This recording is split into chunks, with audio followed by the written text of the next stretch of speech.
Sometimes it don't really have to be so much of an accident. It's just the wear and tear. So as a supervisor, now that you've had this experience, what do you want to tell the people out there that are suffering and they don't know what to do? No, I'll tell them go get help. I always tell people anyway, your health comes first. You can't do anything without your health. If you're not in good health, I just told you, I brought it out that I can even have a relationship with my wife. And your health is the priority overall. So I would tell anybody, come where I came. They saw me, and now they looking at me like, oh, wow, where did you go? What happened? Who treated you? Hi, I'm Dr. Steve Archuleo, and we're at the Peak Performance Podcast, and we have a special guest today, a supervisor, Marcus from USPS. Yeah. It's an honor to have you here. I must say, you've been in this for how many years?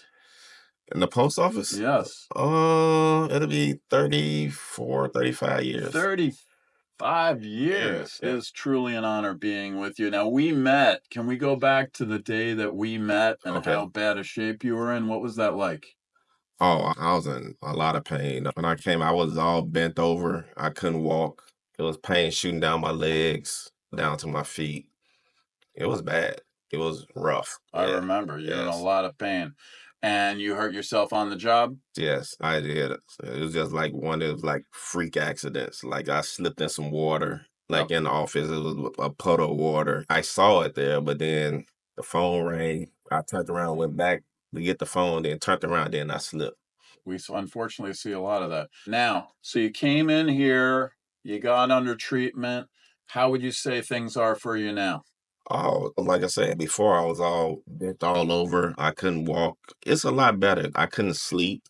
I was waking up out of my sleep in pain.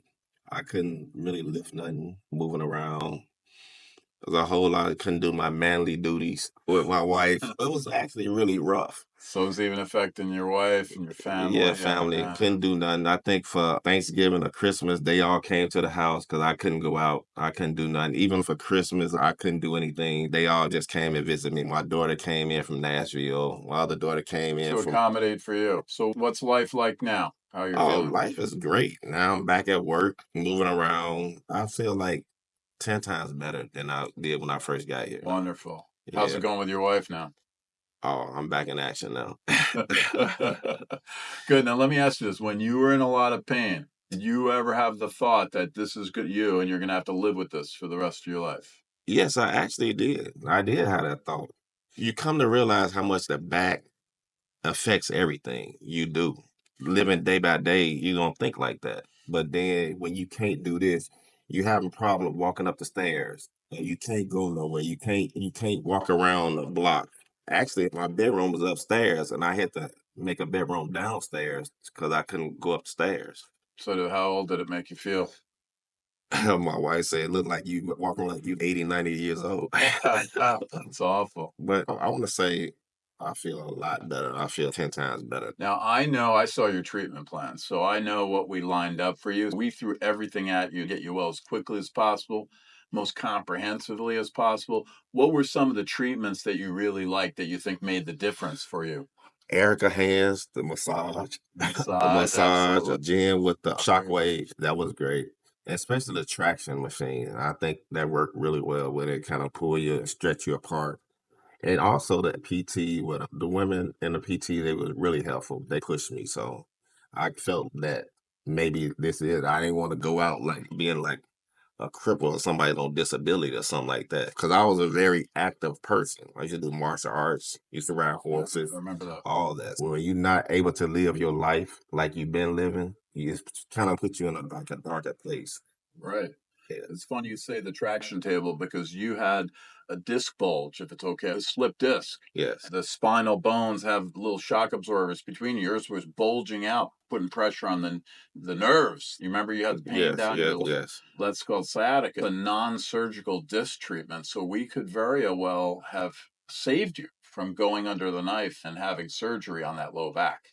I'm glad because I don't want nobody cutting me at all. I don't blame you. Yeah. Sometimes it's too late and we have to refer out, but in most cases, if we get to them soon enough, we could avoid the surgery with that special equipment that did the traction on you. Yes. So looking back on all of this, is there anything that you could say as far as what you wish you knew ahead of time? I wish I knew that, like I said before, how your back and all this other stuff affected. And even like I see people at work now that don't get treatment for the illness they have or the pain they be in. I see people limping and just stuff you do on an everyday basis. You be shocked how you really hurt, like hurting your body. Sometimes it don't really have to be so much of an accident. It's just the wear and tear. So, as a supervisor, now that you've had this experience, what do you want to tell the people out there that are suffering and they don't know what to do? No, I'll tell them go get help. I always tell people anyway, your health comes first. You can't do anything without your health. If you're not in good health, I just told you, I brought it out that I can even have a relationship with my wife. And your health is the priority overall. So I would tell anybody, come where I came. They saw me, and now they looking at me like, oh, wow, where did you go? What happened? Who treated you? And I refer them here to peak performance. That's wonderful. You're the best. And it's really an honor having you here. No worries. I'm glad to be here. It's been great to see you coming in crooked, bent over like an old man and looking so good today And when I now look saw at you. me. Now look at me. I'm walking straight. All right. You're representing. All right. It's a pleasure. Thanks for coming in today and sharing your story. All right. Thanks, Doc. And thank the team, all the women at PTE. They really helped me, and they treated me like they was very gentle at first because I was in a lot of pain. Yep. You couldn't barely touch me, and and they took their time. I recommend they all should get a bonus. I love your team. They've got big hearts. Nobody lasts on our team with the hard work we do if they don't care and love our patients. Yes, they do care. I can tell that. I definitely tell they care. They care about each one, and they put their time in and try to push you and get you where you need to be. Some tough love once in a while, right? Yeah, sometimes they do. Yeah. Especially in the beginning when I first came. Yeah. We had to get it good. And you put in your time, so you've been a good patient. So good job. Yes. And you as a supervisor out there, spread the word. People shouldn't have to suffer. They don't even know about a CA2, which is a claim you could file if you've had long-term wear and tear. In other words, if a box falls on your head at work, you pretty much know that you could file a claim, right? Yes. Would you say most people don't even know what a CA2 is or the opportunity to file for that? No, most people don't. I can tell you as a supervisor now that most people don't know. People get injured. A lot of times people just don't want to, they feel they'll get in trouble by reporting an injury. And that's far from the truth. We tell people, you get hurt, you hurt.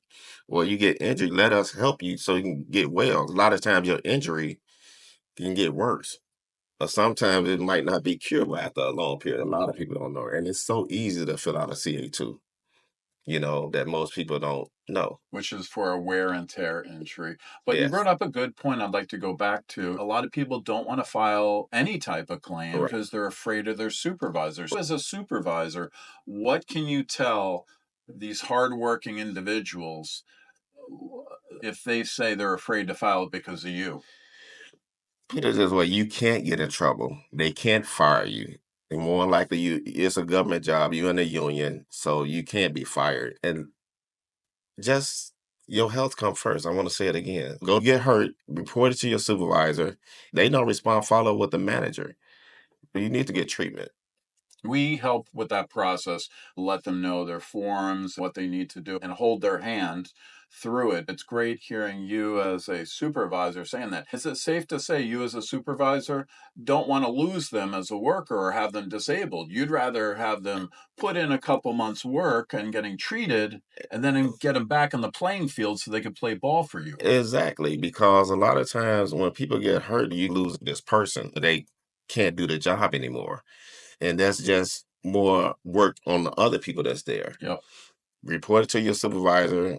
And I'm a supervisor. I had to report it to my manager. Oh, that's right. Everybody's got everybody somebody boss. above that. Exactly. So you can report an injury. And it won't nothing happen to you. And nothing happened to me. Your philosophy or your outlook or attitude aligns with ours because our goal is to get people feeling better as soon as possible and back to work as soon as possible. Exactly. And not being permanently disabled. So many back conditions like yours or neck, knees, leg pain, if they're not taken care of, they become permanent. And have you seen some people that didn't get treated that in turn have permanent problems now? Yes, I have seen. What's so funny you said this because when I first started my post career, I know a guy. He ended up hurting himself, but he never liked to go to the doctor. He never liked to do anything. Then next thing you know, you seen him walking.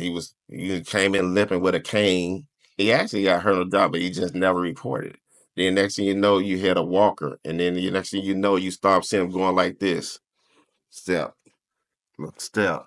But he just some people just I just don't know. Why would you want to be in pain? Why live life in pain? It ended up being permanent. Yeah. Wow. So he had to still go through the rest of his career so he can retire. Right. Yeah.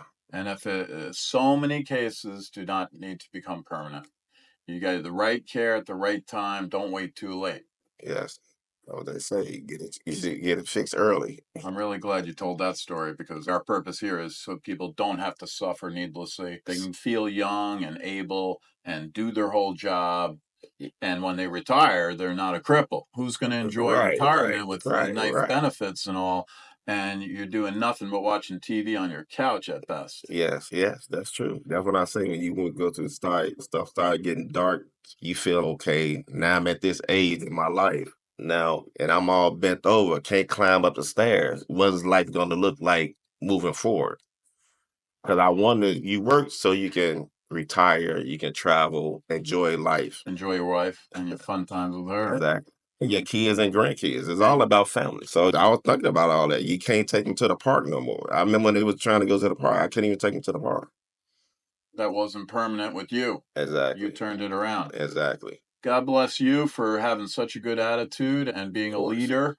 You guys are warriors and you got a great attitude. Once in a while, some of these warriors need to come in here for a pit stop, get tuned up, and go back on the field.